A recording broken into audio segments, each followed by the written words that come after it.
अस्सलामुअलैकुम एवरीवन, कैसे हैं आप सब। उम्मीद है कि आप सब ठीक होंगे। तो चलते हैं आज अपने व्लॉग की तरफ। आज हम जा रहे हैं बीच पे, तो इंशाल्लाह आप इंजॉय करेंगे और हम भी साथ साथ इंजॉय करेंगे।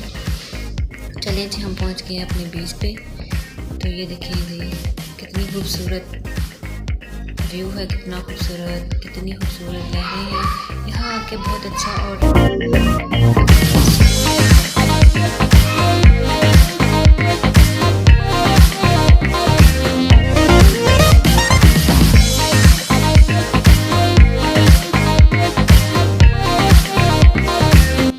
कितना खूबसूरत व्यू है, कितना खूबसूरत सन ये हो रहा है, ग्रोब हो रहा है।